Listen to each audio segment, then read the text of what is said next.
I'm here with my friend Bobby. Bobby, how long have you been homeless? Since this last time, since about 2021. So you've been homeless more than once, Yeah, but this time since 2021. yeah.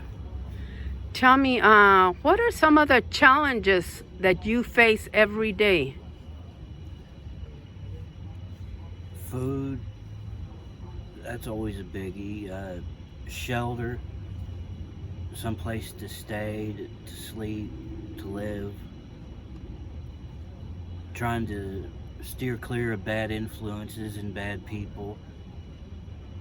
Trying to find someone to connect with out here. Trying to keep from going crazy. Now, are you ever harassed by the police? Every once in a while, and usually it's because I just tend to lay down a lot and sleep, and they don't want you in certain areas at certain times of the day. Yeah, sometimes I've seen you sleeping on the hard concrete, and they probably don't like that, right? No, Now, do you have any family in the area? no, not in Middletown. Does your family know that you're in this situation Yes. and they don't try and help you? They keep telling me to go to rehab. I tell them I'm not addicted, I just do it because it's there.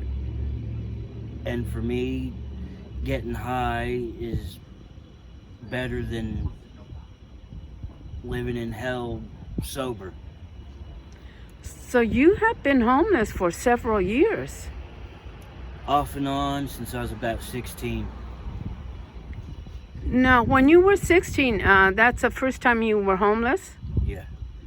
That's a very young age to decide, oh, I'm going to be homeless. What I happened? didn't decide I was going to be homeless. I was made homeless, and then I was basically told to either grow up or suffer. By your family? Yeah. And you just did that. You went out into the street and... I used to have people that helped me, but then they quit because they thought that I liked being out here. I don't like being out here. You don't like being homeless. No. Now, I have known you for a while now. And, you know, through my ministry, I try and help you out. And you've always been very kind to me. You've never tried to take advantage of me. And actually, you help me sometimes. When you see me with heavy things, you always offer to carry some of my heavy things. And I appreciate that you're a good, decent person. And when I post these videos, I post them to educate people on the homeless situation. And I want them to see that not all homeless people are drug addicts or alcoholics or criminals. Some of them just happen to fall on hard times, right? Yeah. Now, have you ever been harassed by people on the street? Sometimes I try to steer clear of them. Mm-hmm. I know by and large, most people, public, they suck. They go about their lives doing their own thing, and they don't care about the next person. Now, how do you survive winters on the street? With great difficulty. I'm thankful for Shalom. They put people up for about 2 months out of the winter every year, but then you gotta live by their rules. Right. You can't leave once you check in, and you gotta eat what they serve, and then it's always a lineup for showers and stuff. Right. Right. And I think within the last month or two, I've only been able to manage to get a shower about 3 or 4 times, because every time I go to try to get one at Shalom, it's always full and there's someone in there already. What do you do in those circumstances? Use baby wipes and hand sanitizer wipes. And where do you stay? Just out in the street? Yeah, if I Okay. have to, because I'm not able to have a tent or anything in the woods anymore.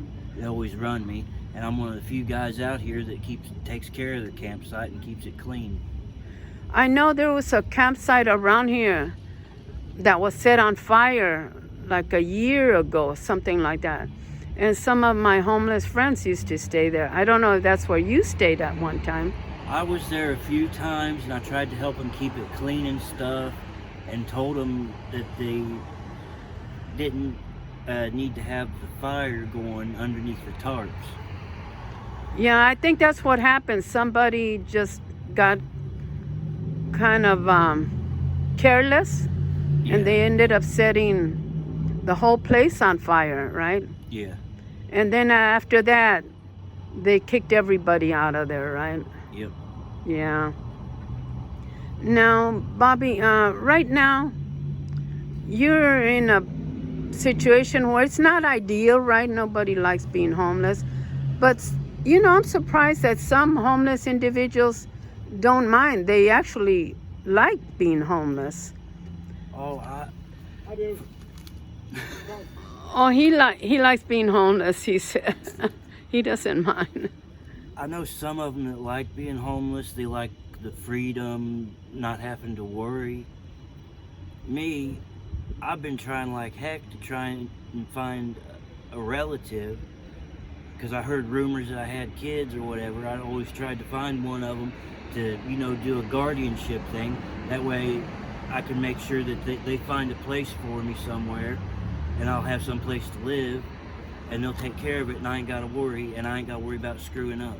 Mm-hmm. Because I'm just tired of screwing up all the time and winding up out here all the time. Right, right. I never have no one to really look out for me, to keep me having a roof over my head. Mm-hmm.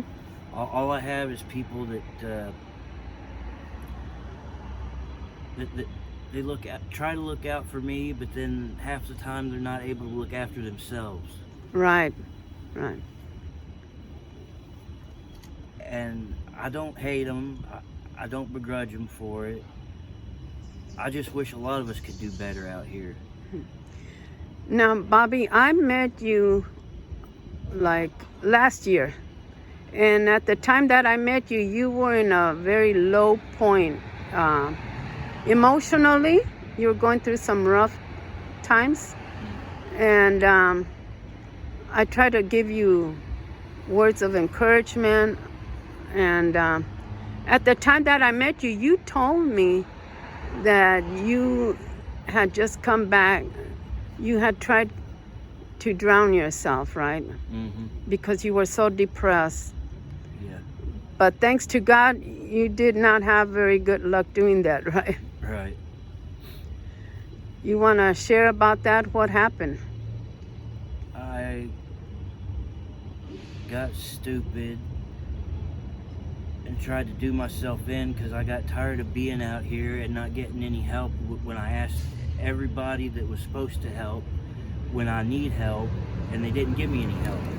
They told me to do it myself. So they didn't want to help you. No, and I told them flat out that if I could do it myself, I wouldn't be out here. But they still don't help. And Bobby, the homeless agencies don't try and house you or help you in any way? I stayed at the Hope House one night, and I didn't like it. They have very strict rules. Yeah. Yeah. And I mean, I figure as long as a person is good and decent, it shouldn't matter what they do, as long as it don't break the rules or laws. Right. But then they make their rules stricter, and they keep who they want in there, and then the rest of them, they tell them to fend for themselves, and that's wrong. Mm-hmm. And then a lot of these rehab places, and to a certain extent even this church, it's like either you take God into your life the way we want you to, or we're not going to help you. Right. And I believe God should be something that a person comes to on their own, that they have in their heart, that they find in their heart, not something that they have crammed down their throat. Or forced to believe, right? If you don't Yeah. choose to believe. I mean, there are people out there that are Jewish, that are Muslim, that are Hindu, that are Buddhist. Mm-hmm. And as far as I know, this country's got freedom of religion. Right. I should be able to believe and worship in God the way that I feel I know God in my heart. Right. And half the stuff that they spout in there is total bunk, but it's the way that they see it. And you have to put up with it if you want to get fed or housed, right? Yeah. So sometimes you kind of are stuck. Yeah, I think half the reason I'm still out here is because I don't jump through the hoops they all want me to. Right. So, like I said, right now you're not in a very good place. But where would you like to see yourself, like in 5 years? What do you see Bobby doing in 5 years? Hopefully not this. I don't like being out here. When you're at the mercy of the street, you're at the mercy of everybody on the street and everybody that comes onto the street and everybody that passes by the street. Right. You got to keep all the people happy, are content, are pacified. Otherwise, you run at risk of being a target. Right. And sometimes you're the target of other homeless people, right? Yeah. Because there's a lot of violence out on the street. Oh yeah, there's a lot of people out here that just they have a lot of anger and hate in their hearts, and they just seek to put it on to the next person whenever they want. Mm-hmm. Like I had a friend today tell me that a walking stick that I had that I let him use saved his life. He had a guy that attacked him with a hatchet, and if it wasn't for that walking stick that I let him use, he would have got chopped. Oh my goodness. Bobby, I always worry about you. And I keep you in my prayers. I ask God to look after you, protect you, because you're a special person to me.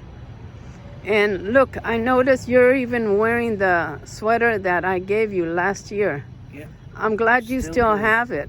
It helps keep me warm. Yeah, yeah. And the glasses that you're wearing, you told me you found them, right? My friend found them when he was out junking, looking for scrap metal, and he had like 3 or 4 pair that he handed me, and these ones worked the best. Look, the thing that I noticed right away, it's got the little Playboy bunny on them. Mm. But you say they work fine, right? Mm-hmm. And they help you to see better, right? Yep. Good, good. Well, what do you want people to know about being homeless? Try everything you can to avoid it. Okay. It sucks. It's hard. And it takes a toll on your mind, body, and soul. Yeah, I can imagine laying on the hard concrete day after day. That's not good on your body physically, right? No. So, Bobby, I want to thank you for sharing a little bit about your story. And I want you to know that God loves you, all right? And I love you, Bobby. You're always someone that I'm always looking out after. I'm always asking your friends, have you seen Bobby? How's he doing? And they'll tell me, oh, he's here, he's there. So today I brought some snacks for you guys and other goodies. So again, I want to thank you, all right, for sharing. But also, wasn't it you that told me that you lost your parents? Yeah, my mom passed away Oh, heck. About 5-6 months before I was made homeless this last time. And your father? He passed away back in 2000. That was about the first time I was homeless. And do you have siblings? I have a brother. He's staying with my cousin. He just finished sober living, going through a program from Sojourners. Uh-huh. And now he's trying to find a home. Bobby, thank you, sweetie, for sharing a little bit about your story. And in a way, you're educating people, letting them know what it's like to be homeless. And hopefully they'll be less judgmental, more tolerant, and be kinder to the homeless that they see out on the street. I want to thank you, all right? Thank you. Thank you, sweetie.